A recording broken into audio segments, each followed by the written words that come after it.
खाहो न करा काही, ऐसे खाहो न करा काही, पुढे नाही नाश या, पुढे नाही नाश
ते बघून घ्या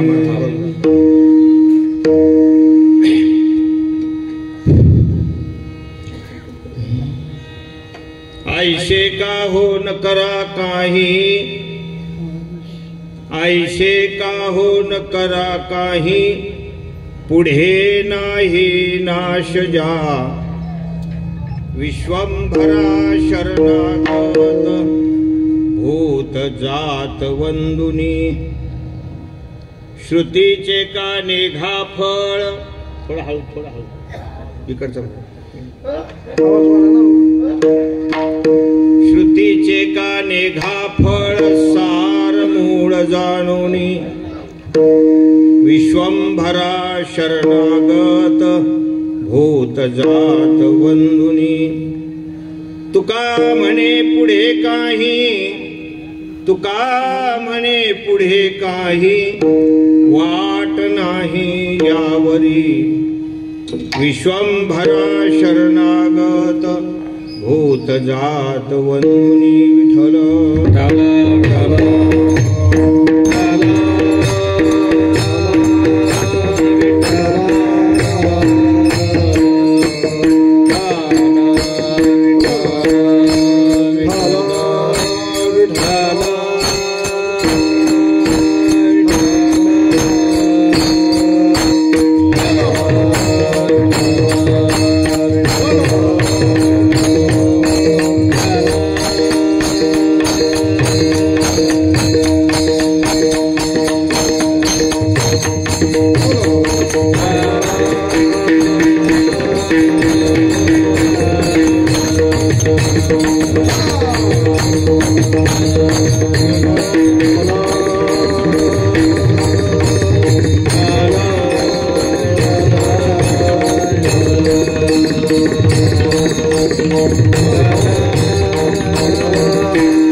नमो विश्वरूपा विष्णुमाय बापा, अपार अमुपा पांडुरंगा, ओम नमो ज्ञानेश्वरा करुणाकरा दयाळा, तुमचा अनुग्रह लाधलो पावन झालो चराचरी, शरण शरण एकनाथा पायी माथा ठेविला, नका पाहू गुण दोष झालो दास पायाचा, मंगल भावन मंगल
करा काही पुढे नाही नाशया विश्वंभरा शरणागत भूत जात वंदुनी।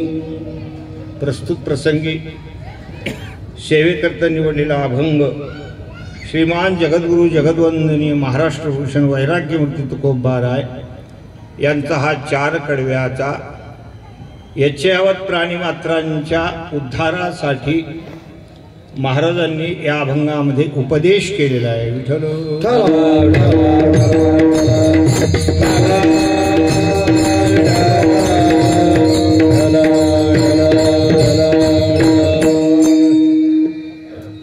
मनुष्य शरीर प्राप्त झालेलं आहे आणि हे शरीर भगवंताची प्राप्ती करून देणार आहे। नरदेह निधान लागले हाती उत्तम सार उत्तम गती देवची होईन म्हणती ते होती तरी काचित असे उत्तम शरीर आपल्याला प्राप्त झालेलं आहे। या शरीरामध्ये भगवंताला प्राप्त करून घेण्याची शक्ती भगवंतानं प्रदान केलेली आहे आणि त्या शक्तीचा मानव दुरुपयोग करतो। म्हणून संत हे जागृती देतात, उपदेश करून तुम्हाला योग्य मार्गाला लावण्याचा त्यांची त्यांची तळमळ आहे। निज परिताप द्रवही नवनीता पर दुःख द्रवही संत सुपुनीता। लोणी जर आपल्याला पघवायचं असेल तर त्याला अग्नी द्यावा लागतो चुलीमध्ये।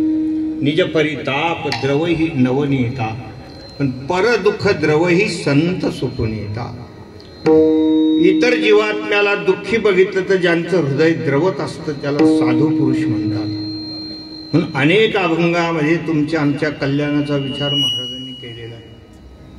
या ठिकाणी ही जी सेवा आलेली आहे ती आदरणीय काशीबाईजी मिठ्ठूलालजी दाड यांच्या या इहलोकाची यात्रा त्यांची इथली संपलेली आहे आणि त्यांच्या स्मरणार्थ ही कीर्तनाची सेवा आहे। विठ्ठल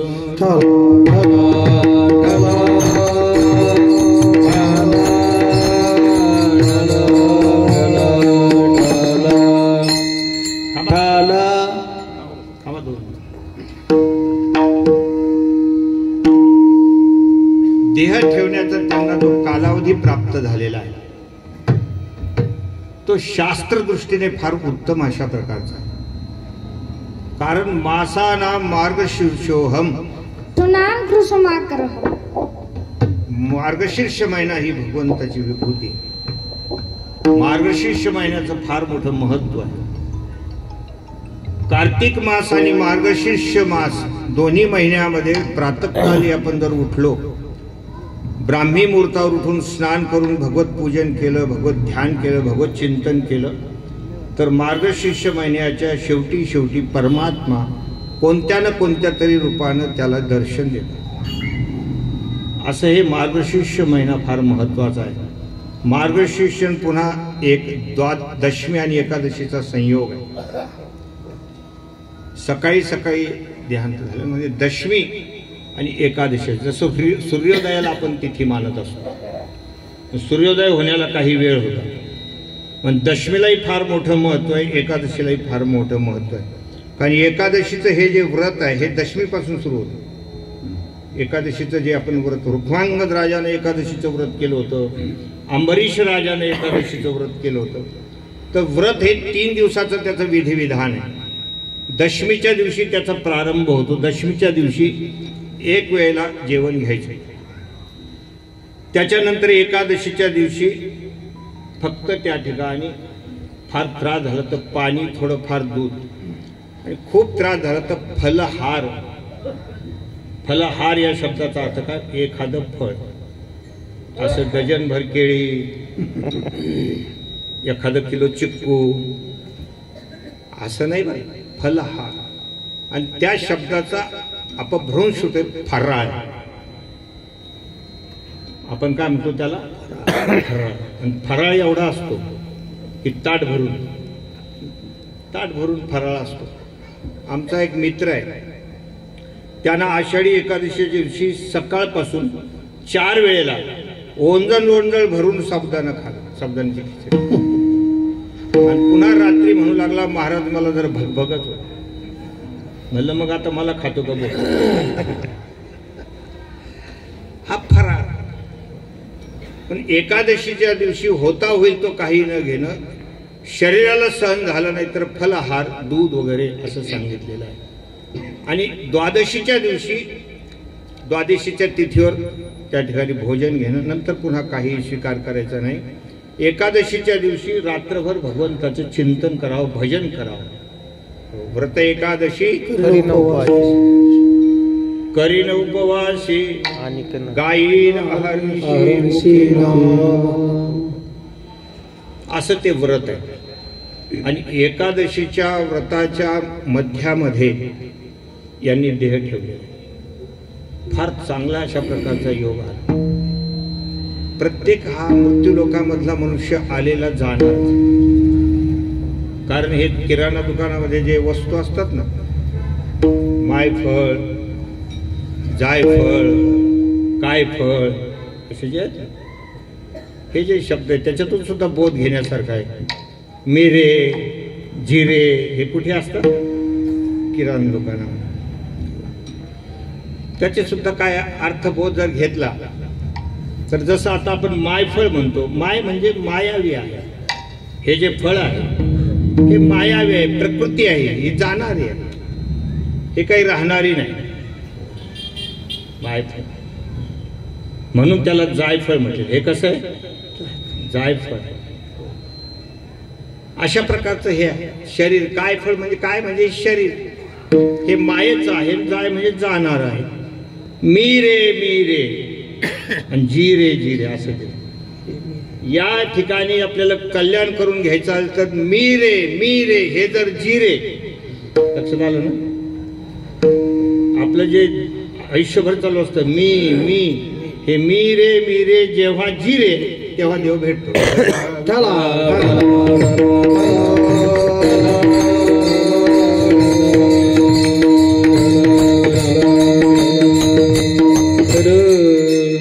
त्यांना प्राप्त झालेला कालावधी फार सुंदर अशा प्रकारचा आहे.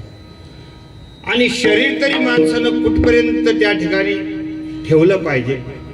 या ठिकाणी मनुष्य जोपर्यंत आपल्या शरीरामध्ये पाठव्य शक्ती तोपर्यंत त्या जगण्याला महत्व आहे. नंतर ते जगणं फार अवघड जातं. वृद्धापकालाचं जे जगणं आहे ते काही एवढं सोपं पण नाही. या भागवतामध्ये एक श्लोक आलेला आहे. गांधुग्ध दोहा सत्यांच्या भार्या देहं पराधीन सत्प्रशांच्या इत्थं तीर्थी कृत मंगवाचं ही नामया रक्षते दुःख दुःखी. श्रीमद भागवताच्या 11 स्कंदामध्ये श्लोक आलेला आहे. गांधुग्ध दोहा मसतींच्या भार्या देहं पराधीन मसत प्रजांच. ज्याचा देह पराधीन तो जीवे जिता सदा दीन पराधीना समाधान नव्हे जाण कल्पांती. आपलं काम जे आहे दिवसभराचं जे स्वतः जोपर्यंत करता येतं तोपर्यंत त्या जगण्याला जगणं म्हणतात. स्वतः उठणं, स्वतः स्नान करणं, स्वतः सगळ्या गोष्टी करणं हे जोपर्यंत होतं तोपर्यंत त्या जगण्याला महत्व आहे. आणि हे शरीर जर पराधीन झालं तर ते जीवन त्या जगणाऱ्याला सुद्धा काय होतं? वाईटच वाटतं. मराव वाटत नाही माणसाला. कारण आपलं जे आत तत्व आहे ते अमर तत्व आहे. म्हणून कोणताही मनुष्य असू द्या, कितीही थकला तरी माणसाला मराव वाटत वाटतं. कोणा अगामर हा बोलून साहती आणि मेलिया तरी रडती परी असते जातन गहिती गहिंसपणे. कुणालाही वाटत नाही. एखादा मनुष्य कधी कधी त्रागा येऊन म्हणत असतो. उन्हाळ्याच्या दिवसामध्ये मोळी विकणारा मनुष्य त्रस्त झाला. डोक्यावरचं भार, उन्हानं घामाच्या धारा येऊ लागल्या. कंटाळून गेला. दणकन मोडी खाई टाकली. म्हणले ये रे बाबा यमा, घेऊन जा मला आता काही जगायची इच्छा राहिली. तेवढ्यात यमराज आला. यमराजाला वाटलं मला बोलवणार पहिलंच गिऱ्हाईक. यमराज आले, दत्त म्हणून उभे राहिले. म्हणले पाहून हा घाबरला. म्हणले कोण रे तू? म्हणले मी यम, ज्याला तू आता हाक मारली घेऊन जा म्हणून. मी आलो म्हणले तुला न्यायला. कशाला बोलवलं बोल म्हणले, अरे बाबा मोळी उचलून द्यायला कोण नव्हतं म्हणून तुला बोल. कोणाला मरा वाटत नाही, पण शरीर जे आहे ना ते जोपर्यंत माणसाचं चांगलं आहे तोपर्यंत त्या जगण्याला महत्व असतं. पुढे कधी ना कधी, कारण तुम्ही आम्ही सगळे मृत्यू लोकातले आहोत, मागे पुढे सगळ्यांचा नंबर. आपण एकाला स्मशानाला पोहोचून आलो म्हणजे आपण तसेच राहणार आहोत असं मुळीच. आपली सुद्धा एक ना एक दिवस गाडी इथे येणार म्हणजे येणार. ही जागृती आपण ठेवलीच पाहिजे जीवनामध्ये. अशा प्रकारे या ठिकाणी त्यांचा जो देहांत झालेला आहे त्यांच्यावर भगवंताची कृपा असल्यामुळे ते झालं. कारण ज्या ज्यावेळेला मी त्यांना भेटलो, कारण आमच्या संबंधात हा विषय आहे ना, आमच्या त्या आत्या सासू होत्या, हे सर्व संबंधातले, परिवार सगळा संबंधातला आहे, सासूरवाडीचा परिवार आहे. भगवंताला सुद्धा सासूरवाडी जास्त आवडते. भगवान क्षीरसमुद्रात कशाला जातात, लक्ष्मी तिथून निघालेली म्हणून क्षीरसागरवासी. तसा हा सगळा सासूरवाडीचा परिवार आहे. या ठिकाणी अखंड उठता बसता त्यांचं नामस्मरण राहायचं आणि शेवटी सुद्धा त्यांना रामा रामा हा शब्द फार दुर्मिळ आहे बरं. ही गोष्ट अंतकालाच्या वेळेला भगवंताचं नाम मुखामध्ये येणं फार दुर्मिळ आहे. अंतकाली ज्याच्या नाम आले मुखा तुका म्हणे सुखा पार नाही. कोणत्या का निमित्तानं होईना पण राम नाम त्यांच्या मुखामध्ये आलेलं आहे. राम शब्दाची फार मोठी शक्ती आहे. राम नामामध्ये सर्व पातक भस्म करण्याची शक्ती आहे, दिव्य ज्ञान देण्याची शक्ती आहे आणि त्रिविध ताप शमन करण्याची शक्ती आहे. असं ते राम नाम आहे. आणि ते राम नाम त्यांच्या मुखारविंदी अंतकाळच्या वेळेला आलं, स्वतःचं कल्याण करून घेतलेलं आहे. त्यांच्या उदरी म्हणजे आदरणीय काशीबाई आणि आदरणीय विठ्ठललालजी यांच्या उदरी आलेले जे अपत्य आहेत ते संजय कुमारजी, विजय कुमारजी आणि एक कन्या अनुसया. मला ते एक आश्चर्यच वाटतं की हे नाव त्यांनी कसं काहीच ठेवले असतं. कारण हे तिन्ही नाव भगवद्गीतेमध्ये काही त्यांनी विचार केला होता का नुसतं ठेवल्यानंतर ते गीतेत अवेलेबल झाले. तर तिन्ही नावाचा उल्लेख गीतेसारख्या अनमोल ग्रंथामध्ये, भगवद्गीता ग्रंथ फार अनमोल ग्रंथ आहे. त्याच्यामध्ये बघा संजय उवाच, संजयाला फार मोठं स्थान दिलेलं आहे गीतेमध्ये. जितकं अर्जुनाला महत्व आहे तितकंच सोनाला महत्व आहे, संजयाला महत्व आहे. जेवढं जेवढं अर्जुनाला दिसत होतं ते सगळं कोणाला दिसत होतं, संजयाला दिसत होतं. मग त्यांचे जे ज्येष्ठ पुत्र आहे त्यांचं नाव काय, संजय. ते लाडा नाही, ते पप्पू म्हणजे म्हणतात ना पप्पू, ते लाडाच आहे. आता दुसरे जे अपत्य ते विजय. गीतेमध्ये कुठे यत्र योगेश्वर कृष्ण यत्र पार्थ धनुर्धरः तत्र श्री विजय भूतिर ध्रुवानी तिर्मतिर्ममः. गीतेच्या शेवटच्या श्लोकामध्ये विजय शब्द आलेला. योगायोगाने बघा गीता ग्रंथामध्ये संजय विजय, आणि आता त्यांच्या एक भगिनी आहेत अनुसया, त्यांचा पण उल्लेख गीतेमध्ये. इदंतु ते गुह्यतमं प्रवक्ष्यामि सूयवे ज्ञान विज्ञान सहितम यज्ञाता मोक्षसे शुभात. हो, अनसूय त्याच्यामध्ये. हो, प्रवक्ष्यामि सूयवे अनसूया. म्हणजे आपण अनुसया म्हणतो पण तो तसा शब्द अनसूयवे, अनुसूया असा तो शब्द आहे. ज्या अत्रि मुनीच्या पत्नी होत्या अनसूया.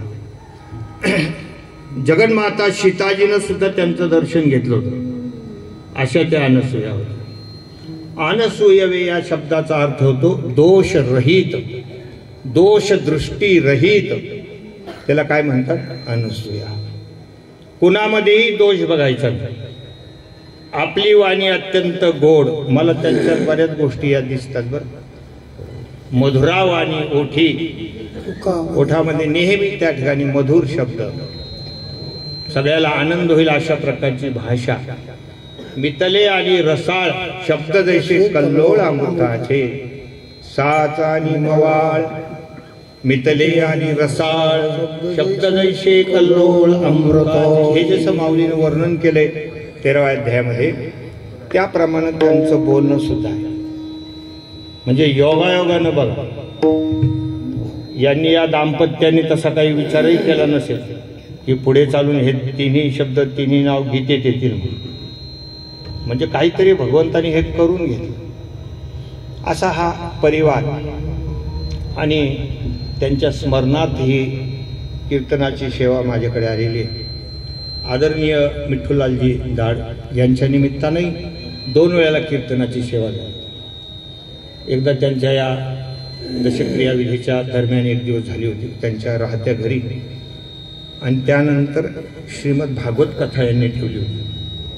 संजय भाऊनी आदरणीय प्रातस्मरणीय शेष महाराज गोंदीकर यांची कथा होती. इकडे कोणतं कार्यालय होतं? हां, त्या कार्यालयात रुक्मिणी गार्डन, तिथे पण कीर्तनाची सेवा झाली होती.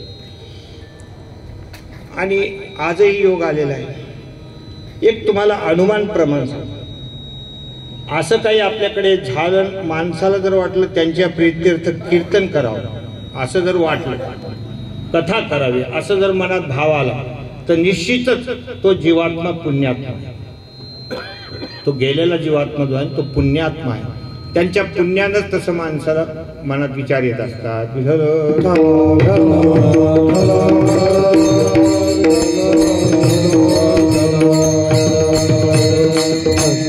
असो, आपण आज जो सेवेकरता घेतलेला अभंग आहे तो उपदेशपर अशा प्रकारचा आहे. उपदेश जगद्गुरु तुकोबाराय करतात. साधू संतांना तसा उपदेश करण्याचा अधिकार आहे. त्याचं कारण ते जे जे काही समाजाला सांगत असतात ते स्वतः आचरण करतात. अगोदर आचरण करतात. तुका म्हणे चाखोनी सांगे मज अनुभव आहे. तसा जर आपण थोडा विचार केला तर उपदेश जो असतो ना, तो कोणीही जरी केला तरी तो आपल्याला घेण्यासारखा जर असेल तर माणसानं जरूर घ्यायला. काही असं विचार करून की याचा काय अधिकार आहे, हे कशाला सांगतो. पण आपल्या जीवनामध्ये तीच गोष्ट जर काही परिवर्तन करणारी असेल तर तो उपदेश घ्यावा. असं तुकोबाराने पण सांगितलं, उपदेश तो झाला चित्ती धरा. कोणीही जरी आपल्याला एखादी चांगली गोष्ट सांगू लागला तर असं आपण म्हणू की हा काय सांगतो आणि याचा काय अधिकार, असं म्हणायचं. नये जाऊ पात्रावरी कवटी सारणार. त्याचं पात्र वगैरे बघायला नाही पाहिजे. चांगली गोष्ट सांगतोय ना बाबा. आम्ही कधी कधी विनोदाला म्हणत असतो, त्या रेल्वे स्टेशनवर 3 जण दारू पिऊन आले. 3 मित्र दारू पिले. बरेच उभे होते. आता रेल्वेसाठी उभे होते. तेवढ्यामध्ये रेल्वे आली.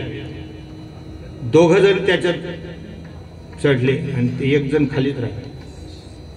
1 जण खालीच राहिला. ते रेल्वे निघून गेली आणि तो हसत होता. तो खाली राहिला. काही लोक त्याच्याकडे आले, म्हणले बाबा याची रेल्वे हुकली. त्याचे मित्र बसून गेले ना, याला काय झालं हसायला, त्याला हसायला काय झालं.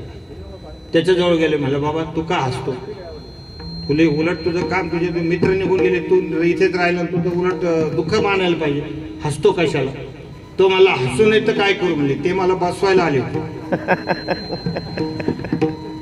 हसू नये तर काय काय नका रे बाबा पीत जाऊ. तो म्हणायला लागला हे असं होतं म्हणे. मला सांगा, पण त्याला माहिती आहे ना का याच्याने चांगलं होत नाही, हे पिऊ नका. पिणाऱ्या माणसाने जरी सांगितलं भाऊ हे पिऊ नका, हे चांगलं नाही, तर त्याचं पण ऐकायला पाहिजे. आपल्याला वाईट गोष्टीतून तो सोडवतोय ना. स्वतःची बर्बादी जरी झाली तरी तो म्हणतो तुम्ही करू नका, तुम्ही करू नका. कधी कधी आम्हाला तंबाखू खाणारे लोक भेटतात, आम्हाला भेटतात. कधी कोणी गाय छाप खातं, कधी सुरेश छाप खातं, कोणी काठा छाप खातं. मी सहज एकदा एका जणांना विचारलं होतं, हे याच्यामध्ये सुरेश छाप चांगली आहे का, काटा छाप चांगली आहे का, गाय छाप चांगली आहे का, गेंदालाल चांगली, कोणती चांगली. तो मला नाही. कशाला विचारता म्हणलं, आपला सुर कार्यकर्ता विचारतो. नाही नाही म्हणले कदापि खाऊ नका, चांगली नाही बरं, कोणतीच चांगली नाही. तो खात होता पण त्याने काय सांगितलं, कोणतीच चांगली नाही. म्हणजे जरी एखादा मनुष्य त्याच्यात आपल्याला काही सांगत असेल तर उपदेश हा माणसानं स्वीकार करायला पाहिजे. चांगली गोष्ट जर सांगत असेल तर, आणि साधू संत सांगत असतील तर ते स्वतः आचरण करून सांगणार आहेत, तर त्यांच्या सांगण्याला तर विशेष महत्व आहे. म्हणून संत वाङ्मयामध्ये जेवढे जेवढे काही उपदेश आहेत ते सगळे तुमच्या कल्याणासाठी, तुमच्या उद्धारासाठी केलेले आहेत. विठ्ठल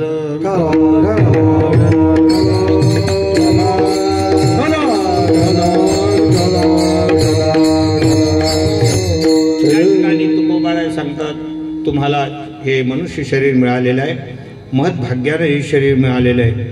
बडे भाग मानुष तनु पावा, सुर दुर्लभ सब ग्रंथ निगावा.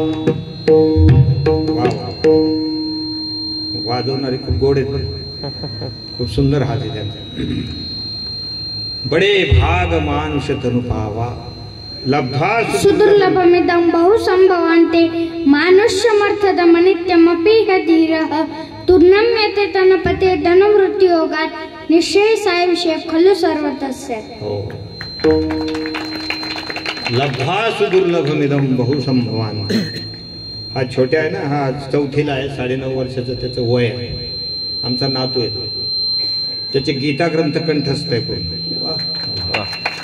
विष्णू सहस्रनाम कंठस्थ आहे, आणि श्रीमद भागवताच्या 11 स्कंदातले 1367 श्लोक त्याच्या पाठ, अस्खलित पाठ.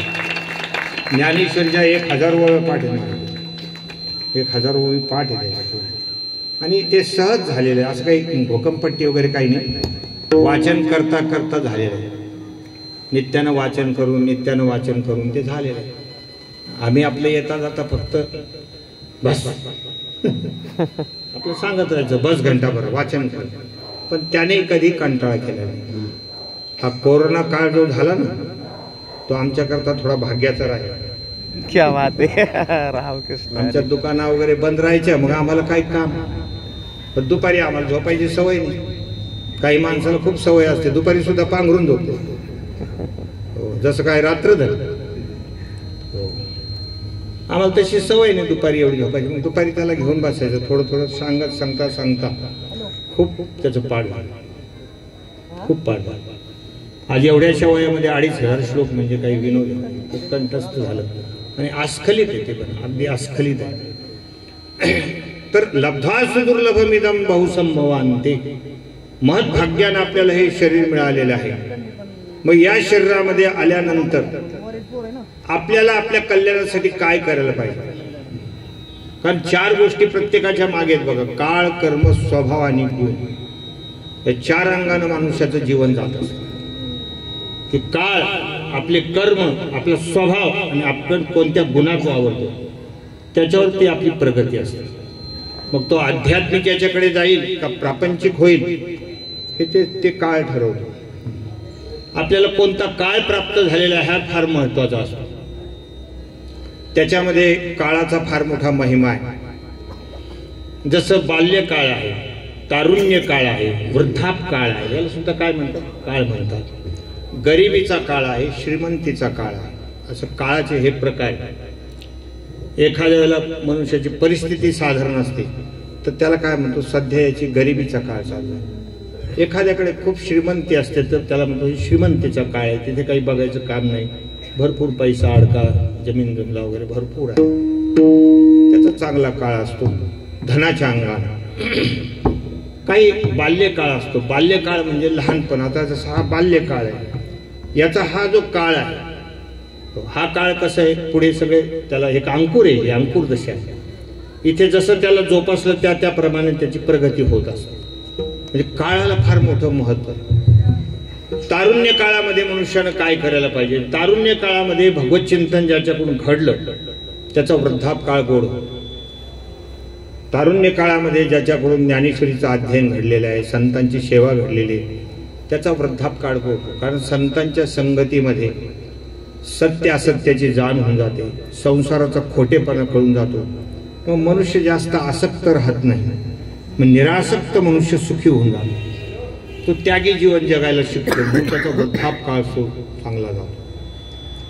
आपल्याला प्राप्त झालेला जो काळ आहे तो काळ गोड होण्यासाठी आपण काय करायला पाहिजे हे फार महत्वाची गोष्ट आहे. तुकोबाराय आपल्याला तुम्हाला आम्हाला सांगतात की बाबांनो, तुम्ही जे जीवनामध्ये करीत आहात तुम्ही असं का नाही करत की जेणेकरून केलेल्या गोष्टीचा नाश होणार नाही.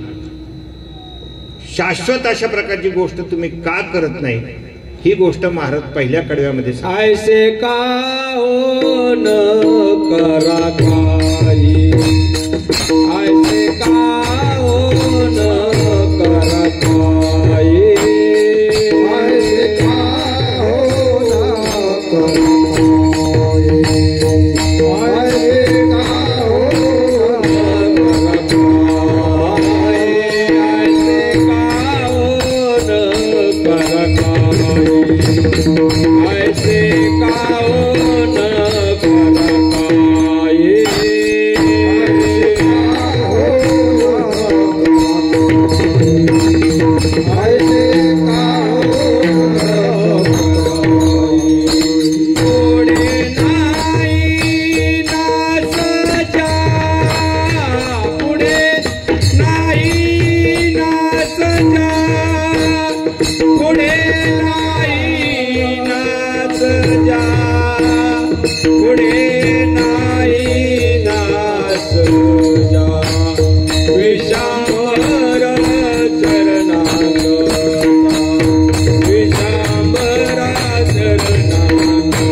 ऐसे का हो न करा काही, पुढे नाही नाशया. तुकोबाराय उपदेश करतायत की तुम्ही असं का करत नाही की ज्या गोष्टीचा पुढे नाश होणार. आपण आपल्या या जीवनामध्ये काय काय करत असतो. कारण आपण पहिली गोष्ट जसं मी तुम्हाला सांगितलं, एक तर आपण कोणत्या कुळामध्ये जन्म घेतला, आई वडिलांचे काय संस्कार आहेत त्याच्यावरती अवलंबून असतं. त्यालाही मोठं भाग्य लागतं चांगल्या कुळामध्ये आपल्याला जन्म प्राप्त होणं. कारण आई वडील कसे वागतात त्याच्यावर मुलं वागतात. यद्यदाचरति श्रेष्ठ तत्तदेवेतरो संयत प्रमाणम कुरुते लोकस्तदनुवर्तते. एथ वडील जे जे करते तया नाम धर्म ठेवते, त्याची अनुष्ठिती सामान्य सकळ. वडिलाकडे पाहून मुलं वागत असतात. जसं आता आदरणीय मिठूलालजी आहेत, त्यांचं परोपकारी जीवन आहे. मला माहिती आहे ते जेवढे गणपती उत्सव होतात ना सगळीकडे त्यांचे पत्रे द्यायचे. कुठल्याही प्रकारचं मूल्य नाही, काही नाही. परोपकारी जीवन होतं. अनेक गोरगरिबांच्या मुलींचं लग्न करून देणं, एखाद्याच्या कार्यामध्ये मदत करणं, अशा प्रकारचं जीवन होतं. आपल्या वडिलांचं छाप मुलावर पडत असते म्हणून त्यांचे मुलंही तशाच प्रकारे. आपले वडील काय करतात, येथ वडील जे जे करते तया नाम धर्म ठेवते, त्याची अनुष्ठिती सामान्य सकळ. काय झालं, एक मनुष्य त्या ठिकाणी मी पाहिलं, असं चाललं ते त्याचा मुलगा पाहिला, तिकडनं एक मुलगा येत होता, त्याचा 25 वर्षाचा तरुण होता. तर तो नेमकं त्या तरुणाने तंबाखू वगैरे चोळली, चुना वगैरे लावला. त्याला बरीच मशागत करणार, खूप मशागत केली. आता खाणार तेवढ्यामध्ये त्याचे वडील तिकडनं वडील आले. वडील आल्यावर त्याने असा हात केला आणि मग ते वडील निघून गेले. ते मी पाहिलं. मी म्हणलं 25 वर्षाचा तरुण आहे, तंबाखू खाणं बरोबर नाही, पण कमीत कमी वडिलांची मर्यादा सांभाळली, हे काय कमी झालं. म्हणून ते वडील निघून गेल्यानंतर त्याला म्हणलं, बाळा तंबाखू खाऊ नको, तू तरुण मुलगा आहे, वाईट सवय आहे, कशाला लावून घेतो. पण तरी मला तुझी एक गोष्ट फार आवडली की तू वडिलाला पाहून मागे हात केला. म्हणले महाराज मी त्याच्यासाठी नाही केलं, ते म्हातारं आयती वैती चोळलेली खात त्याच्यामुळे केलं. म्हणजे आपल्या वडिलांचे संस्कार, वडील काय करतात त्याच्यावर फार अवलंबून असतं. वडील जर समजा फार एखाद्या पैशातच गुंतलेले असेल, मुलं तसंच करतात. रजोगुणी असते वडील, खूप पैसा पैसा हाय पैसा हाय पैसा, तर ते मग त्यांना कीर्तन भजन कथा वगैरे काही आवडत नाही. उठसूट आपला पैसा मिळतो. धन मिळवत राहणं, इस्टेट वाढवत राहणं, एवढं त्यांच्या मागे काय. त्यांना ते संस्कार कसे मिळणार. आणि ज्या गोष्टी आपण जीवनामध्ये केलेल्या आहेत, इतकं जरी पैसा मिळाला तर शेवटी त्याचा नाश आहे, हे लक्षात ठेवा. आपण फार मोठा बंगला बांधला तर एक तर आपल्या डोळ्यासमोर बंगला पडेल, नाहीतर बंगल्यातून आपल्याला बांधून बाहेर काढल्याशिवाय राहणार. ही गोष्ट खरं आहे की नाही सांगा. एक तर जुना होऊन पडेल, नाहीतर मग 5-50 लोक जमून आपल्याला ओढून बांधून तिकडं स्मशानात नेऊन जायल्याशिवाय राहणार नाही. ही गोष्ट शक्यच आहे. अगदी डोळे देखत काय त्याला पंचांग बघायची सुद्धा गरज नाही. घडतं का नाही घडतं याला काय पंचांग बघायचं. होणार म्हणजे होणार नाशच आहे. एकतर भोग तरी जातात, नाही तरी भोगता तरी जातात. हे ठरलेलीच गोष्ट आहे. ते हाताचे पंखे होते बघा अगोदर, असे कामट्या वगैरे लावायचे त्याला. ते आता हे तरुण मुलांना माहित नसतं, ते अगोदर खेड्यापाड्यात यायचे असे ते घ्यायचे. लाईन वगैरे नव्हती तर त्याच्या नाशा पंखे हवा घ्यायचे. ते पंखे विकणारा मनुष्य आला इकडे गावामध्ये. पंखे घ्या पंखे, मजबूत पंखे, पिढ्यानपिढ्या टिकणारे पंखे. आता ज्याला विकायचं त्याला असं काहीतरी वर्णन करावं लागतं. आपला माल विकायचा म्हणजे एका जणांनी बोलवलं, म्हणले केवढ्याला पंखा दिला, म्हणले 50 रुपयाला. घ्या म्हणले, फार गॅरंटेड माल आहे, अगदी पिढ्यानपिढ्या टिकणार आहे. त्यानं घेतला, 50 रुपये दिले. नंतर घरामध्ये आणला, थोडंसं पाणी बिनी शिंपलं, थोडं असं त्याच्यात वाया वगैरे टाकलेला होता, सुगंध यावा म्हणून पाणी शिंपलं, असं केलं. 10-20 वेळेला असं केलं तर त्याच्या कामट्या झाल्या ढिल्या.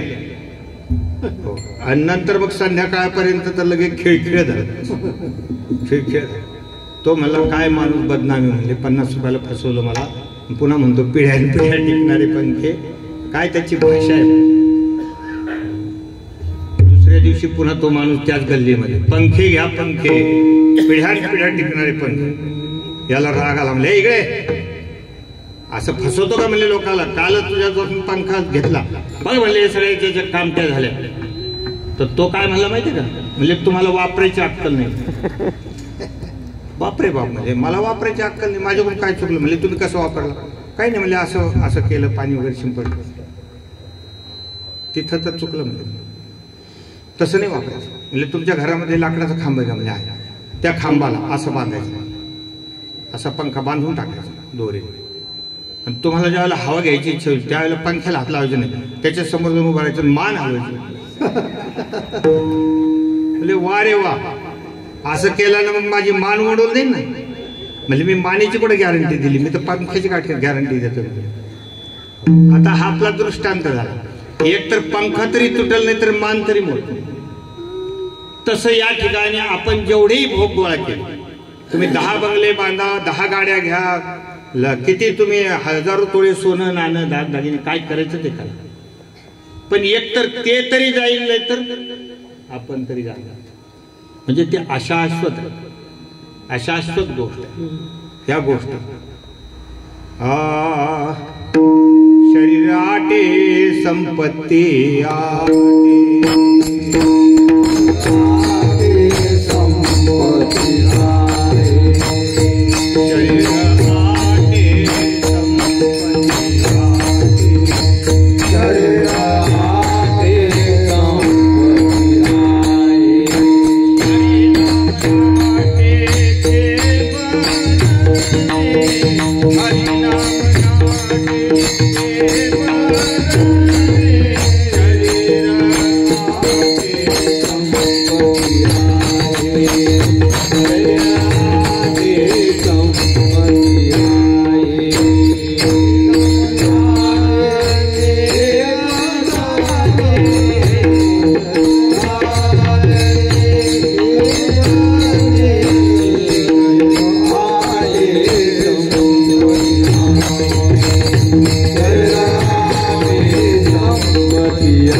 संपत्ती आटे हरे नाम नाटे ते बरवे.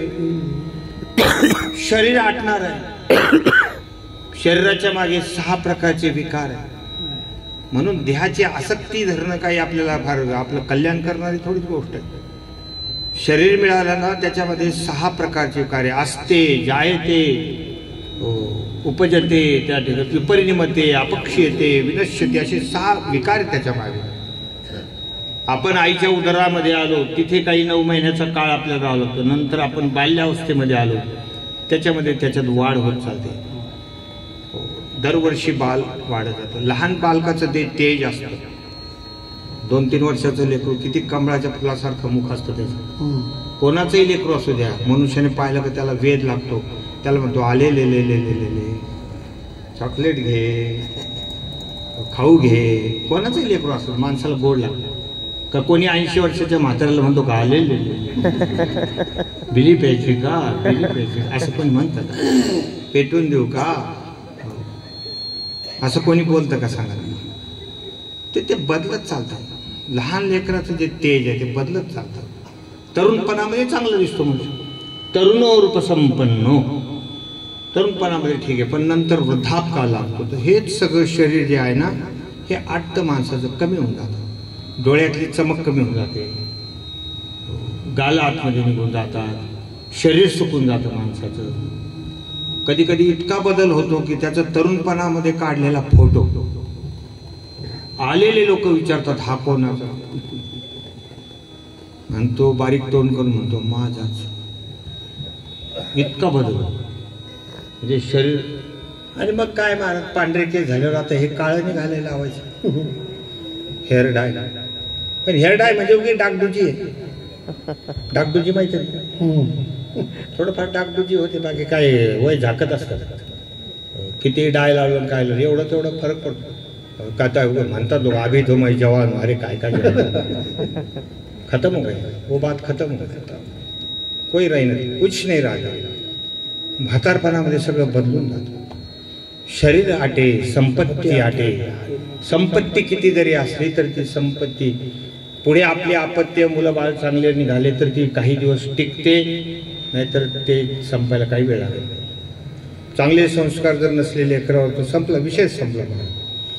मग हे वृद्धाश्रम वगैरे निघाले ते काही चांगल्या लेकराचे थोडंच येते. मुलं चांगले असते तर वृद्धाश्रम कशाला निघाले असते. पुढे त्याची अशी अवस्था होऊन जाते. शरीर आपलंच शरीर आहे पण ते आपल्याला आवडत नाही.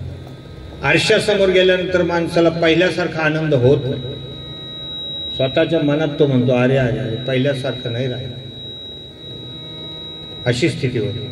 म्हणजे जी गोष्ट नाशाला प्राप्त होणार आहे त्याच्यावर आपण प्रेम करतो. तुकोबाराय सांगतात बाबा तुम्ही असं का करत नाही की ज्या गोष्टीचा नाश नाही ती गोष्ट तुम्ही का करत नाही. ऐशे का हो न करा काही, पुढे नाही नाश. कशाचा नाश होत नाही तर ज्या माणसानं जीवनामध्ये समजावून घेतलं, सद्गुरू केले. कारण गुरु बिन कोण बतावे. प्रत्येक मानवाचं आद्य कर्तव्य की आपण सद्गुरू केले पाहिजे. सद्गुरू करताना गुरु करना जान, पाणी पिना छान. सद्गुरू कसे असायला पाहिजे त्याचे वर्णन भागवतात आलेले. तस्मात गुरुं प्रपद्येत जिज्ञासु श्रेयोत्तमं शाब्दे परेच निष्णाथं ब्रह्मण्योपशमाश्रयम्. सद्गुरू अशा असायला पाहिजे. तस्मात गुरुं प्रपद्येत. गुरु हे अधिकारी असले पाहिजे, आचरण चांगलं असलं पाहिजे त्यांचं. म्हणून गुरु हा जाणून करायला पाहिजे. नाहीतर लोक केले, काही लोक म्हणतात अरे त्यांना खूप लोकांनी त्यांना गुरु केलेलं आहे, डॉक्टर, इंजिनियर, वकील, असं दुसऱ्यांनी केले म्हणून आपण नाही करायचं. त्यांचा अधिकार बघायचा, खरोखर ते अधिकारी आहेत का, काही त्यांची साधना झालेली आहे का, काही त्यांना साक्षात्कार झालेले का. तस्मात गुरुं प्रपद्येत जिज्ञासु श्रेयोत्तम शाब्दे परेच निष्णातम ब्रह्मण्योपशमाश्रयम्. त्यांना काही त्या ठिकाणी योग्य अशा प्रकारचा बोध झालेला आहे का, त्यांचं मन स्थिर झालेलं आहे का, या सगळ्या गोष्टी आपण पडताळून बघून नंतर ही गोष्ट करायला पाहिजे. जसं बाजारात एखादी वस्तू घेतली तर मनुष्य त्याचं काय करतो, कोणत्या क्वालिटीची आहे काय नाही हे मनुष्य बघत असतो. त्याप्रमाणे सद्गुरू केल्याशिवाय राहू नये. चांगल्या प्रकारचे सद्गुरू करावे, तिथे आपलं कल्याण होत असतं आणि अविनाशी वस्तू ते दाखवतात. सद्गुरू नायके कृपा केली मज, कृपा केली पूर्ण, माझी मज दाविली निज वस्तू, माझे रूप मज दाखविले डोळा, दिधली प्रेम कळा ज्ञानमुद्रा. पण सद्गुरू करणं हे फार गरजेचं आहे. हल्ली लोक काही कलीच्या प्रभावामध्ये कशाला करायचे गुरु, कशाचे राहिले गुरु, आता कशाचे गुरु, सगळे जिकडे तिकडे गुरु गुरु असे लोक म्हणतात. कशाचे राहिले? या पृथ्वीवर जर असे चांगले महात्मा पुरुष नसले तर कधी भूकंप होईल आणि कधी आपण संपून जाऊ त्याचा नियम नाही. या भूतलावर चांगले महात्मा पुरुष आहेत, गंगामया आहे, पतिव्रता स्त्रिया आहेत, म्हणून हे सगळं चालतं महाराज व्यवहार. नाही असं नाही, तुम्हाला शोध करता येत नाही. शोध करण्यासाठी अंतःकरण पवित्र व्हावं लागतं आणि अंतःकरण पवित्र होण्यासाठी भगवान नाम चिंतन करावं लागतं. प्रेमाचं कधी आपण प्रभूचं चिंतन करतो का? कधी नामस्मरण करतो का? जो प्रेमानं भगवंताचं नामचिंतन करतो, भगवान त्याच्यावर कृपा करून त्याला योग्य सद्गुरू प्राप्त करून देतात. माझ्या विठोबाचा कैसा प्रेम भाव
कैसा प्रेम भाव आपणची देव होय गुरु. भगवान स्वतः गुरु रूपाने येतात आणि गुरुची कृपा होण्यासाठी भगवान नामचिंतन हे घडणं फार गरजेचं आहे.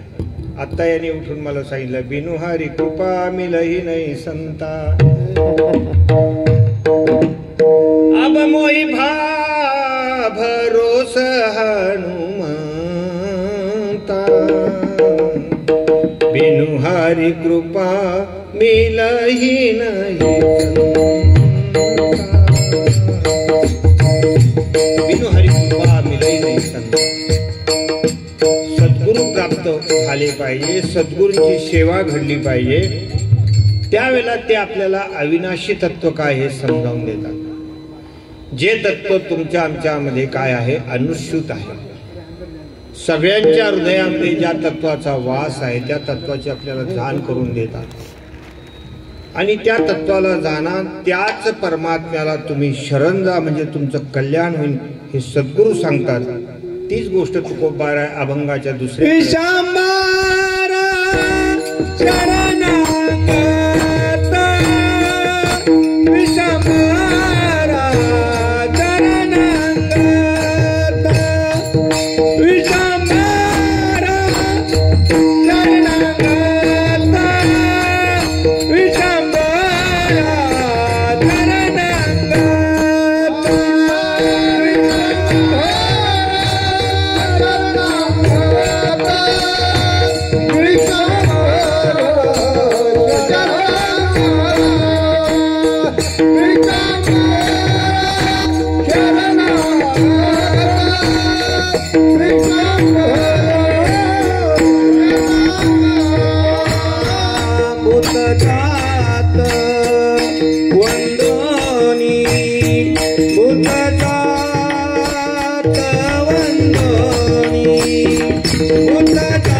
फार छान आहे बरं.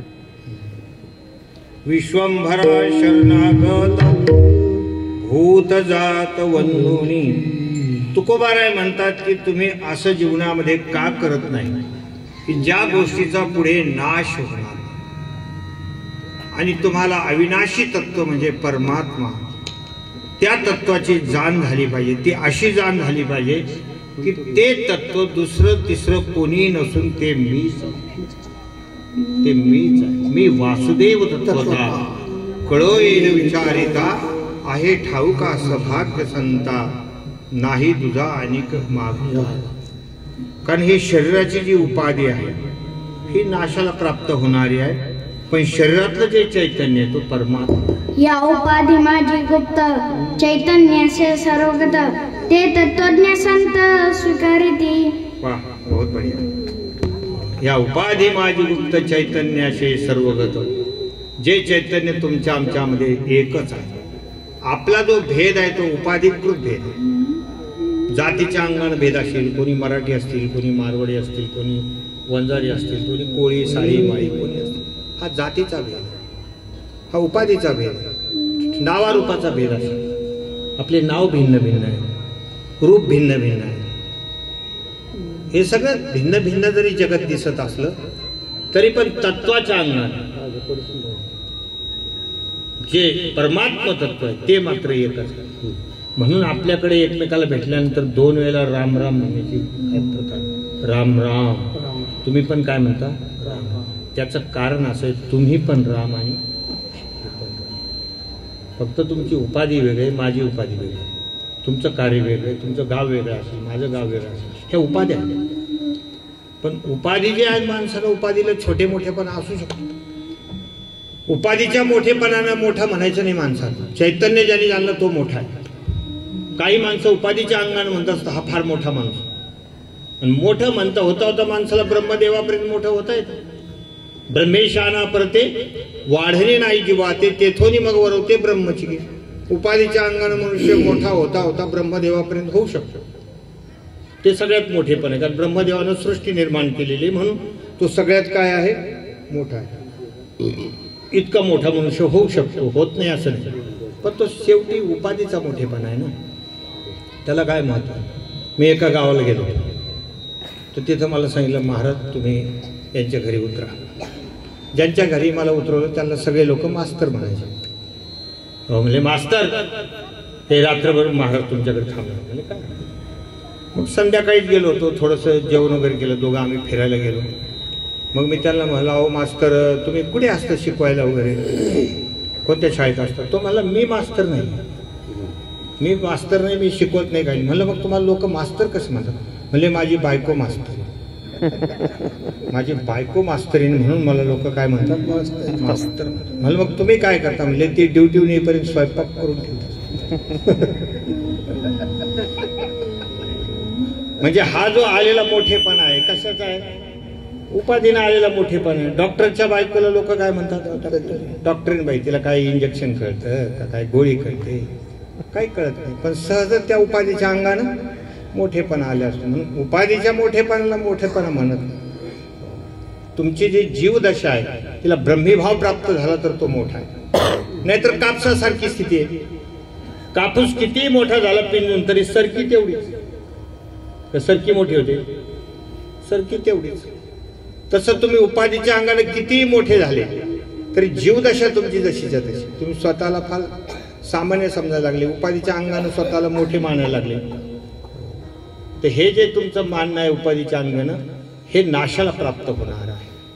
या सगळ्या गोष्टी नाश, आपल्या शरीराचा जिथे नाश होणार आहे. घडी घडी काळ वाट्याची अजूनही किती आहे अवकाश. काळ आपली वाट बघत असतो. कोणत्या वेळेला तो झडप घालीन, कोणत्या वेळेला आपण संपून जाऊ त्याचा काही नियम नाही. चालता चालता माणसं मरून जातात, अशी स्थिती होती. कधी कधी अचानक सकाळी सकाळी कानावर येतं, अमुक अमुक माणूस गेला. बापरे, कसं काय गेला बा, खरंच वाटत नाही. कालच आम्ही दोघांनी टपरीवर गुटखा खाल्ला, कसं काय गेला, कसं काय गेला. काही माणसं बोलायला विनोदी असतात, काही नाही हो, फक्त जीव जायचं निमित्त झालं. मग काय व्हायला पाहिजे अजून? आणखी काय व्हायला पाहिजे सांगा. हे असं असतं. हे सगळं नाशाला प्राप्त होणार आहे. म्हणून तुम्ही अविनाशी जे तत्व आहे, जो परमात्मा आहे, त्याला प्राप्त करून घेण्यासाठी तुम्हाला पहिली गोष्ट तर सद्गुरू करावी लागते. पण सद्गुरू तुम्हाला भेट करून देणार. हरिप्राप्तीशी उपाय संताचे पाय, तेने साधती साधने तुटती भवाची बंधने. संताविन प्राप्ती नाही, ऐशे वेद देती बाई. संताशिवाय तुमचं काम होणार नाही. म्हणून सद्गुरू करा. सद्गुरू तुम्हाला नामस्मरण देते. मोठ्या निष्ठेनं ते नामस्मरण करत राहा. सद्गुरूंनी तुम्हाला सांगितलं की तुम्ही पंढरीची वारी करा. सद्गुरूंनी सांगितलं तुम्ही ज्ञानेश्वरी ग्रंथाचं पठण करा, तर करायला पाहिजे. त्यांनी ज्या ज्या गोष्टी सांगितलेल्या त्या प्रेमानं करायच्या. हळूहळू पुण्याचा साठा होऊन आणि आपल्याला त्या अविनाशी तत्वाची जाण होते. जीवन आनंदी होऊन जातं. मग तुम्हाला संसारातली प्रतिकूल अनुकूल कशी परिस्थिती असू द्या, त्याच्यानं तुम्हाला काही फरक नाही.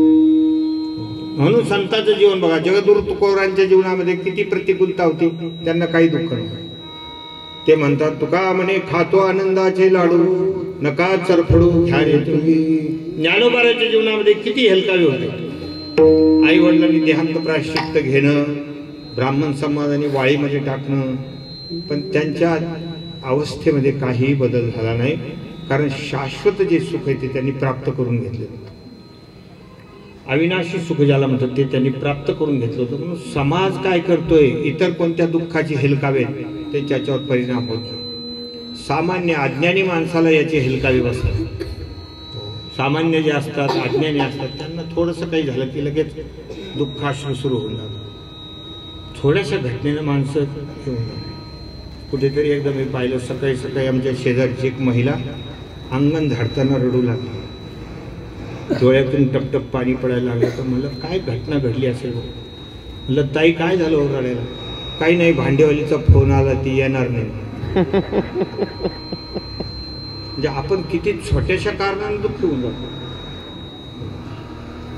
म्हणलं भाऊ त्याच्यात एवढा मोठा डोंगर कोसळल्यासारखं काहीच नाही. म्हणून तुम्हाला भगवंतानं हात दिलेले, दणदण काम करायला पाहिजे. छोट्याच्या गोष्टीचे आपल्याला हेलकावे बसतात. छोट्या मोठ्या गोष्टीनं मनुष्य सोडून देतो. अहो तुम्ही पंढरपूरला दरवर्षी येत होते, आता का सोडून दिलं? नाही आमचं बाबा तिकडेच गेले. आमचे वडील एकदा गेले होते ना पंढरपूरला, तर तिकडेच मेले. त्याच्यामुळे आम्ही असं ठरवून घेतलं, आम्हाला वारी धाडजीन नाही, आम्हाला वारी धाडजीन नाही, त्याच्यामुळे आम्ही सोडून दिली. मला तू ज्या घरात राहतो तिथे किती जण मेले आतापर्यंत? म्हणजे तिथं तर बरे 7-8 जण गेले. म्हणजे मग ते घर कसं काय धाडजीन येतं? मग घर सोडून दे ना. एका वारीला एक म्हातारं थकलेलं गेलं तर तू म्हणतो मला वारजीन धाडजीन. ते असं माणसं काही अज्ञानामध्ये जगत असतात. ज्ञानी व्हा, सद्गुरू करा, त्यांच्यापासून ज्ञान मिळवून घ्या. सत्य असत्य काय, सारासार काय, हे जगामध्ये आपल्याला कळायला पाहिजे. की ज्या धनाला, ज्या देहाला, ज्या संसाराला आपण सत्य समजतोय तो आसार आहे. आसार खलु संसारो दुःखरूपी विमोहक, सुतक कश्य धनम कश्य स्नेहवान ज्वलते निशम. आणि जर आपण योग्य टायमाला तरुणपणामध्ये ह्या गोष्टी जाणून नाही घेतल्या तर वृद्धापकाळात तर काहीच कळत नाही. माणसाची बुद्धीच काम करत नाही. वृद्धापकाळात काहीच कळत नाही. अहो एक 70 वर्षाचा म्हातारा बायकोला हात मारत होता, डार्लिंग डार्लिंग. मी म्हटलं भाऊ आता 70 वर्षामध्ये एवढं प्रेम, बायको कमाल आहे. मी म्हटलं बाबा तुमची कमाल आहे बाबा, 70 वर्षाच्या वयात तुम्ही बायकोला डार्लिंग म्हणता. खरं सांगू म्हणले महाराज 10 वर्ष झाली तिचं नावच विसरून गेलं. अशी स्थिती असते ती. विठ्ठल विठ्ठला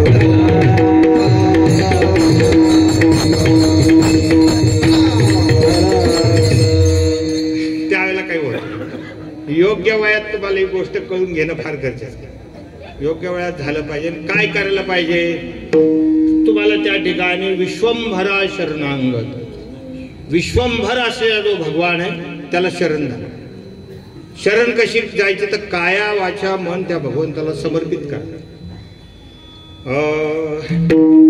काया वाचा चित्त चरणी ठेविले गहा. काया वाचा चित्त चरणी ठेविले गहा.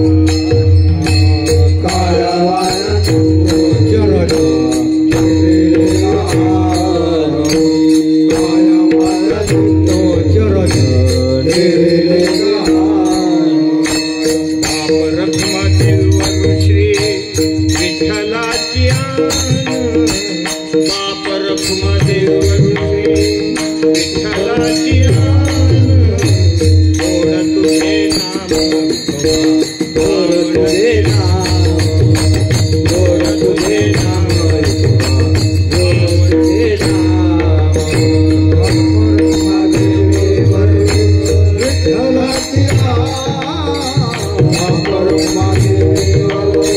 विठ्ठलाची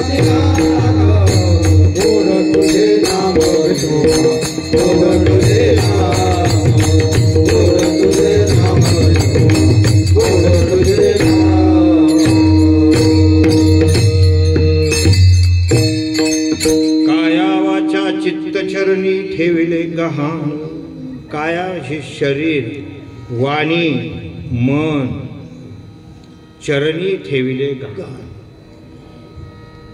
भगवंताच्या चरणारविंदी हे सगळं समर्पित करावं आणि मग देव ठेवील तैसे राहिला. भगवान जसं ठेवतात त्याप्रमाणे राहायचे. एक मारवाडी भाषेतलं भजन आहे बघ, फार गोड भजन आहे. म्हारा नटराजा थारे नचायो नाचू म्हारा नटराजा थारे नचायो नाचू. भगवंताला सांगायचं देवा तुम्ही जसं ठेवाल तसं मी त्या ठिकाणी राहणार. थारे घर में रहो निरंतर थारी हाट चलाऊं थारे घर में रहो निरंतर थारी हाट चलाऊं थारे धन से थारे धन से थारे सेवा चलाऊं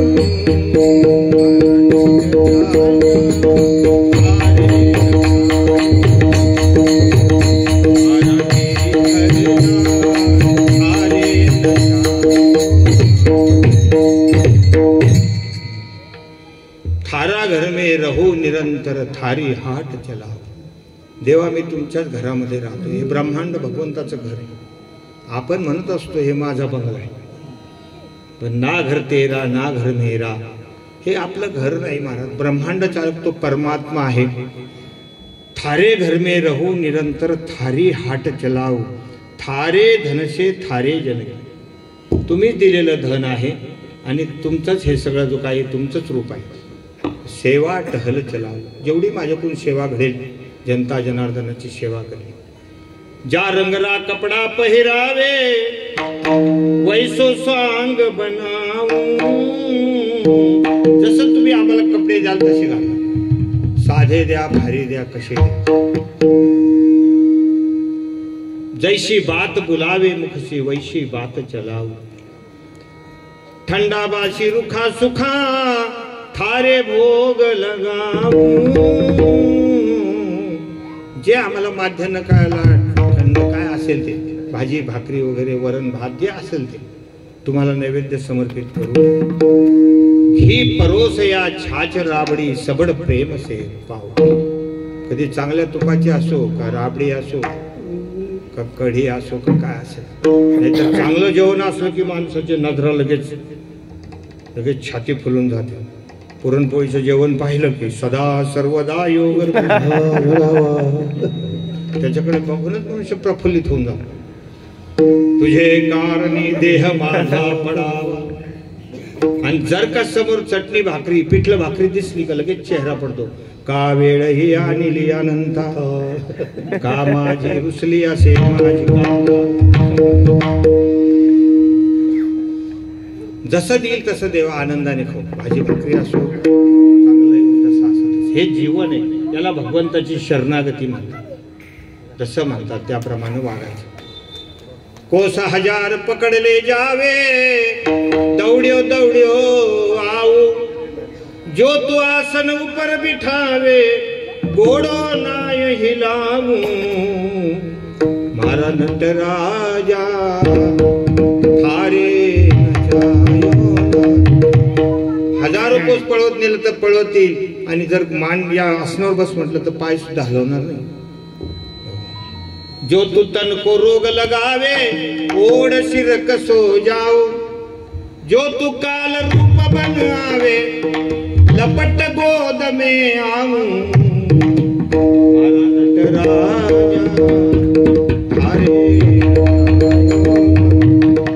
आणि हेच सगळं संतांचं जीवन आहे. तुकोबारायचं काय, संत सावतामाळी काय, संत नामदेव महाराज काय, असं भगवंताच्या भरोशावर ज्यांनी आपलं जीवन ठेवलेलं आहे यालाच विश्वंभर शरणागती म्हणतात. तो परमात्मा विश्वंभर आहे, विश्वाचं भरण पोषण करणारा आहे. भगवान सगळ्या मुंगीपासून तर ब्रह्मदेवापर्यंत सगळ्यांचं भरण पोषण करणार आहे. लक्ष्मी माता विष्णू परमात्मा एकदा रात्री जेवायला मागतात तर लक्ष्मी मातेने सांगितलं, म्हणले सगळ्यांचं तुम्ही सगळ्यांना जीवात्म्याला खाऊ घातलं का? म्हणजे हो. कोणी राहिलं तर नाही? तुम्ही विश्वंभर आहात ना, कोणी खायचं राहिलं असेल तर लक्षात ठेवा. म्हणजे नाही नाही, सगळ्यांची तृप्ती झाली, त्याच्याशिवाय मी जेवतच नाही. काय बोलता? म्हणजे तिनं काय केलं होतं, सकाळीच एक मुंगी एका डब्बीत टाकून ठेवली. त्या डब्बीला फडके फडके बांधून एवढा काढला. म्हणले बघू या मुंगीला कोण खायचं. ती आणली डब्बी. म्हणले तुम्ही तर म्हणले सगळ्याला खाऊ घातलं, बघा म्हणले याच्यात मी एक मुंगी ठेवली, तिला कोण? भगवंताने सांगितलं तू काय थोडं लांब उभा राहून बघ. पुन्हा म्हणशील काही बंगाली जादू बिदू केली काय. लांब उभा राहून तिने ते सगळे फडके सोडले. डब्बी उघडल्याबरोबर त्या डब्बीमध्ये साखर भरून होती, त्याच्यावर मुंगी भरलेली साखर होती, त्याच्यावर मुंगी. परमात्मा सगळ्यांचं भरण पोषण करतात, सकळ जीवांचा करतो सांभाळ तुझं मोकली लायशी. सगळ्यांचं सांभाळ करतात असा तो विश्वंभर. सगळ्यांना दिल्याशिवाय ज्याला जन्माला घातलं त्याची सगळी सामुग्री अगोदर पाठवल्या जाते. ह्या पूर्ण जीवनभरामध्ये किती गहू खाणार आहे, किती भात खाणार आहे, अगोदर पाठवतो. सगळ्या शिदा सामुग्री, किती बेड्या वाढणार आहे, काय जे असेल नसेल ते त्या माणसात सगळं भगवान अगोदर पाठवतात. असा तो विश्वंभर आहे, सगळ्यांचं भरण पोषण करणार आहे.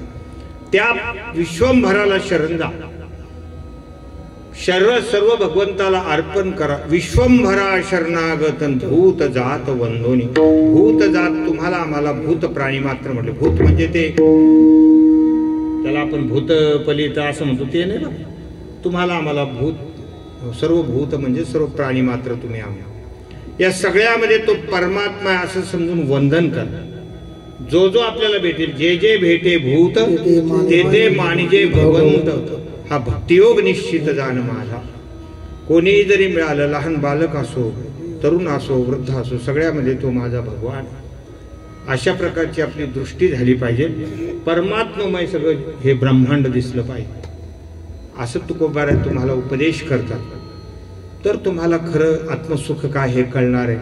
नाहीतर संसाराच्या रामरगाड्यामध्ये हळूहळू तुमचं आयुष्य निघून जाईल. हाती काही येणार, वाया जाताल, पुन्हा जन्ममरणाच्या गर्तेमध्ये पडून जाताल. खूप जन्म घ्यावे लागतील. कधी कुत्र, कधी मांजर, कधी डुक्कर, काय ते चांगल्या येऊन येत का सांगा. किळसवाण्या येऊन येत. कधी डुकराला पाहून कोणी खुश झालं का की त्याच्या पाठीवर हात फिरवला, असं कधी घडतं का सांगा. अशा योनीमध्ये आपल्याला जावं लागेल. म्हणून थोडंसं जागं व्हायला पाहिजे. आयुष्य निघून जाईल तर काय हातात येणार आहे सांगा. योग्य वेळेला जागा व्हा असं तुकोबाराय म्हणतात. एका माणसानं काय केलं, घोडं चोरलं, घोड्याची चोरी केली. चांगल्या जातीचं घोडं होतं.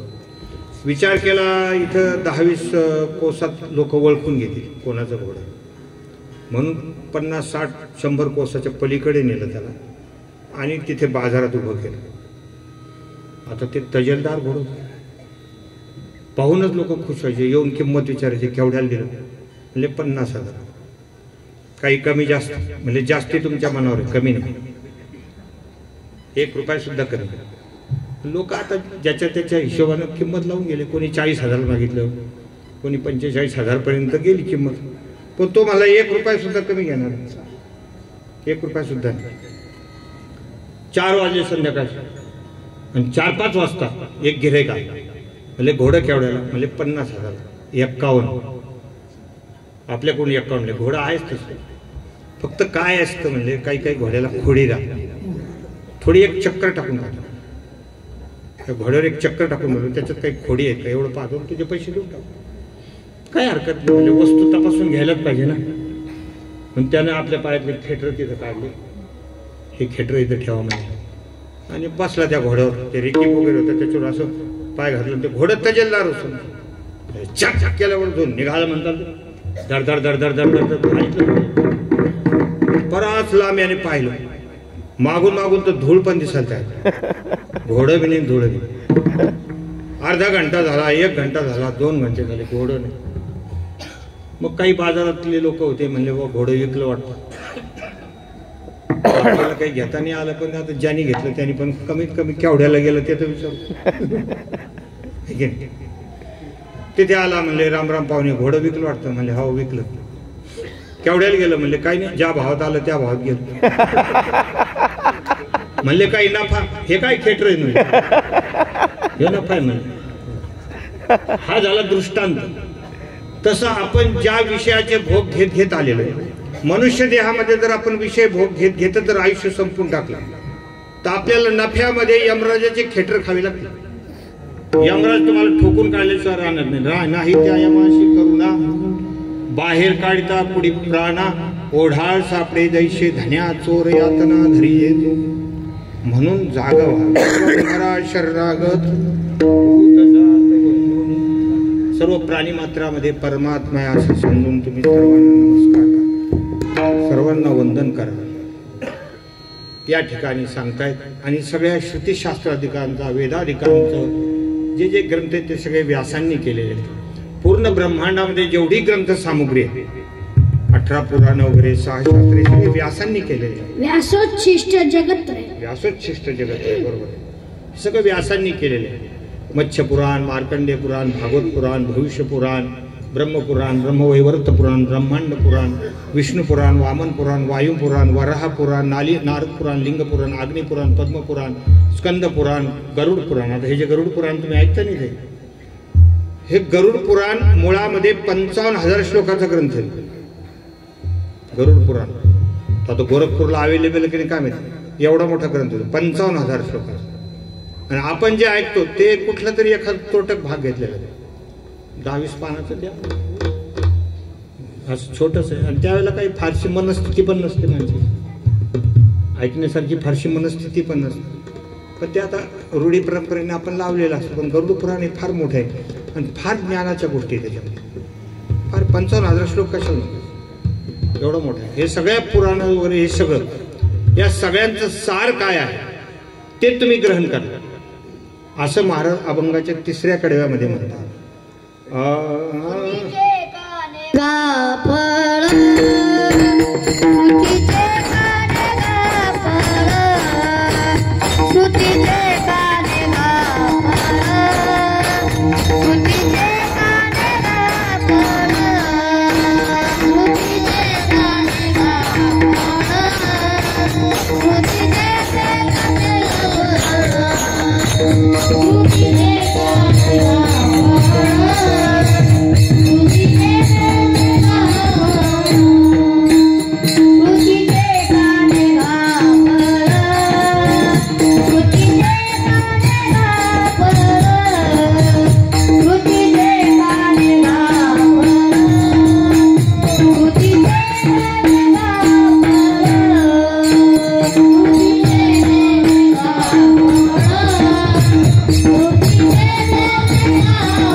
लहान लहान मुलावर संस्कार पाहिजे. संस्थेमध्ये हे सगळं संत मंडळी संस्कार देतात. आत्ताच महाराजांनी सांगितलं बरेचसे विद्यार्थी या ठिकाणी हे परंपरा चालणं फार गरजेचं आहे. जर हा योग आपण जर स्थगित केला तर कलीचा फार मोठा प्रभाव, कलीचा एवढा प्रभाव कठीण आहे सध्या, तुम्हाला काय सांगावं. एखादं कीर्तन काही होत नाही त्याच्याने. तुम्ही ती भाकरी करणारी महिला पाहिली काय, चुलीवरची भाकरी करणारी, ती तवा ज्यावेळेला ठेवते ना तर ते तवा तापला की नाही हे बघण्याकरता असे पाणी घेते ना, असे त्याच्यावर शिंपडतात. ज्यावेळेला पाणी असं चर्र जळून जातं त्यावेळेला ती त्याच्यावर भाकर टाकते. तसं एखादं कीर्तन तर असं नुसतं चर्र. एखाद कीर्तनाने काय होतं माणसाला, माणूस उठला की लगेच दिसतो. आणि पाया पडायची पद्धत मला वाटतं त्याच्याकरताच आहे. महाराज तुमचं तुमच्या पायावर आहात, आम्ही आपले मोकळे. कलेचा एवढा प्रभाव आहे, त्यामुळे हे सारखे संस्कार द्यावे लागतात, हे सातत्यानं करावं लागतं. आता तुम्हाला वाटतं याचे जे श्लोक जिवंत आहे ते सातत्य आहे, त्याला नित्यानं वाचन आहे म्हणून ते जिवंत असतं. नाहीतर कलेचा प्रभाव, पुन्हा ते मोबाईल, मोबाईल काय साधे राहिले का, त्याच्यामध्ये किती मनुष्याचं आयुष्य चाललं. 4-5 लोक जर बसले ना सगळ्याच्या मानाखाली असतात. एखादं जर वर बघायला लागलं तर तो फार माणुसकीचा माणूस असं नाही, त्याचं नेट संपलं. विठाला विठाला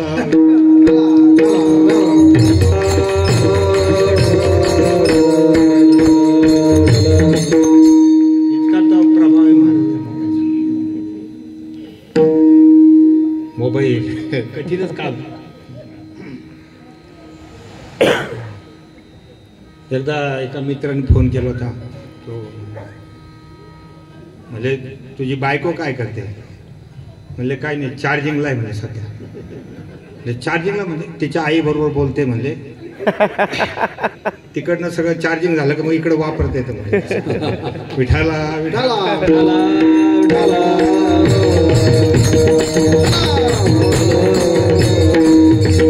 विनोदाचा भाग आहे. पण अभंगाचं जे तात्पर्य आहे की श्रुतीचे काने फळ, सर्व वेदशास्त्र श्रुती जे आहेत त्या वेदातले जे गाभा आहेत त्याला श्रुती म्हणतात. उपनिषद जसे गाभा आहेत, 108 उपनिषद आहेत, तसे मुख्य उपनिषद तसे 11 उपनिषद मुख्य आहेत. ठीक आहे. ईश, केन, कट, प्रश्न, मंडूक, मांडुक्य, तैत्रेय, ऐत्रेय, छांदोग्य, बृहदारण्य, श्वेताश्वतर अशा प्रकारचे ते उपनिषद मुख्य आहेत. ते सगळं त्याच्यामध्ये सार आलेलं आहे. वेदामध्ये अनेक गोष्टी, पण सारभूत काय आहे, वेदाचं सार काय, वेदाची बीजाक्षरे हरी दोन्ही, त्याचं सार आहे तुम्ही भगवान नामचिंतन प्रेमानं करा. जरी किती गोष्टी सांगितलेल्या असल्या तरी, काही सकाम गोष्टी सांगितलेल्या आहेत, असं वेदामध्ये अनेक गोष्टी आहेत. विवाह संस्था वगैरे मांडलेली आहे, हे सगळं मांडलेलं आहे वेदाधिकामध्ये. यज्ञ यागाधिक सांगितलेले आहेत. त्रैगुण्य विषया वेदा हा असं वर्णन. त्रैगुण्य वार्जन निर्द्वंद्व नित्य सत्तस्थ निर्योग क्षेमात्मा. हा, त्रैगुण्य विषया वेदा हा वेदाधिकाचं बरंच म्हणणं आहे, पण वेदाचं हृदगत जे आहे ते हृदगत आहे भगवान नामचिंतन करा. श्रुतीचे का नेघा फळ सार मूळ जाणून, त्याच्यातलं सार तत्व काय आहे, त्यांना काय सांगायचं. वर्मा कर्माची गोष्ट लक्षात ठेवायची. जास्त फापट पसारा करण्यामध्ये काही अर्थ नाही. माणसं इकडे तिकडे भरकटत राहतात, या मार्गाला जा, त्या मार्गाला जा, त्या मार्गाला जा. पण मुख्य सार काय आहे, शास्त्राधिकानं साधू संतांनी तुम्हाला काय सांगितलेलं आहे त्याचं रहस्य लक्षात ठेवायला पाहिजे. त्याला वर्म म्हणतो आपण. त्या अगोदर जुन्या काळामध्ये शेतामध्ये किर्लोस्कर इंजन राहायचं होतं. एका शेतकऱ्याचं ते किर्लोस्कर इंजन बिघडलं तर पाणी वगैरे लवकर त्या ठिकाणी भेटायला तयार नाही. हे इथंच बस, इथंच बस.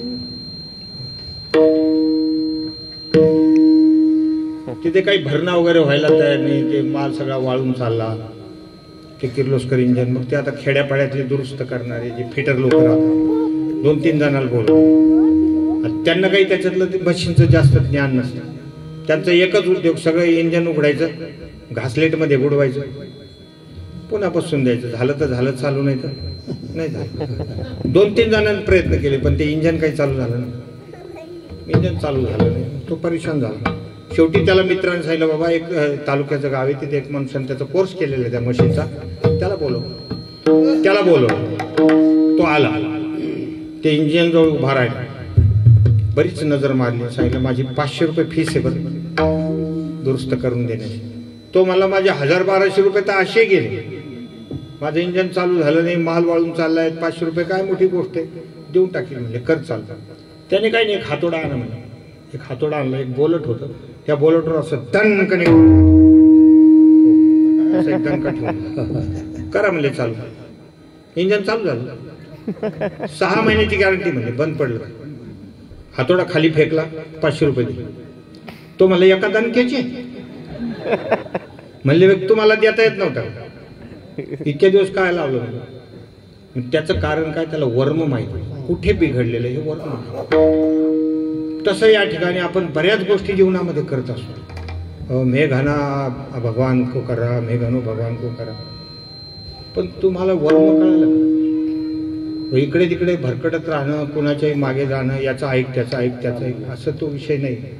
त्याच्यातलं वर्म साधू संतांनी वेदाधिकाने सांगितलेलं आहे की तुम्ही प्रेमानं भगवान नामचिंतन करा, सत्पुरुषाची शरणागती करा, सद्ग्रंथ घरामध्ये ठेवा, त्याचं वाचन करा. हे त्याचा तो वर्मकर्म तुम्हाला कळालं म्हणजे काम झालं. म्हणून श्रुतीचे का नेगा फळ सारमूळ जाणोनी हे तुम्ही करा. आणि ही तुमच्या कल्याणाची वाट आहे, याच्यापेक्षा दुसरी कुठलीही वाट नाही, असं तुकोबाराच्या ठिकाणी सांगतो. शेवटच्याकडे पुढे काही तुका माने पुढे काही तुका माने पुढे काही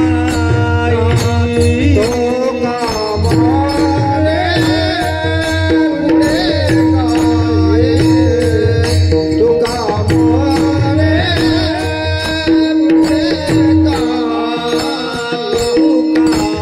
माने पुढे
तुका म्हणे पुढे काही वाट नाही यावरी, विश्वंभरा शरणागत भूत जात वंदोनी.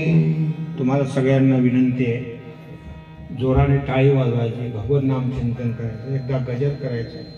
कीर्तनाची आपली जी वेळ आहे ती मर्यादा संपून गेलेली आहे. 1 मिनिटामध्ये शेवटच्या कडेचा अर्थ सांगू आणि कीर्तनाला पूर्ण विराम देऊ. कोणीही हायगई करू नका टाळी वाजवता.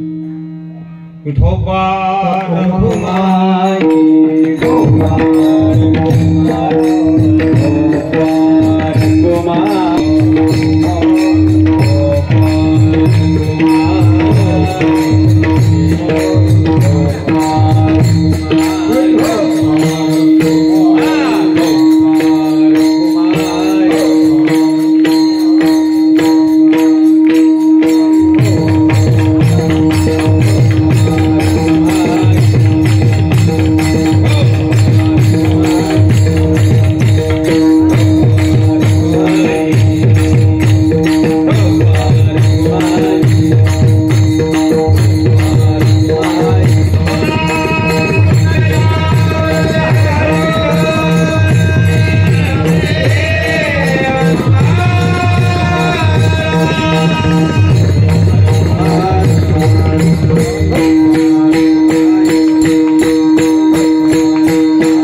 काही वाट नाही यावरी. तुकोबाराय सांगतात तुम्हाला आम्ही ही वाट दाखवलेली आहे, याच्यापेक्षा वेगळी वाट नाही. तुमच्या कल्याणासाठी, तुमच्या उद्धारासाठी तुम्हाला आत्मिक ते ब्रह्मसुख आहे आणि ते ब्रह्मसुख प्राप्त करून घेण्याची वाट आहे. तुकोबाराय म्हणतात वाट नाही यावरी, यापेक्षा तर दुसरी कुठलीही वाट नाही. कोणती वाट आहे तर तुम्ही त्या ठिकाणी जे साररूप असलेलं भगवान नामचिंतन आहे ते प्रेमानं घेत जा. आणि घेतलं तर तुम्हाला त्या ठिकाणी भगवंताची कृपा होईल. भगवंताच्या कृपेनं सद्गुरू भेटतील आणि सद्गुरू तुम्हाला अविनाशी तत्वाची जाण होईल. शरीराचा आसारपणा कळेल, संसाराचा संपत्तीचा आसारपणा कळेल आणि सार असलेला जो भाग आहे तुम्हाला कळेल. जसं व्यवहारामध्ये मनुष्याला सार आसार कळून जातं.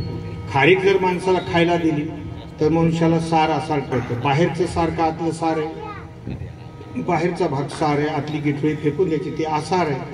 आपल्या टरपालाचं बदाम जर मोठं खायला दिलं तर आता का साराचा नियम बदलून गेला, खारक्याचा नियम त्याला लागत नाही.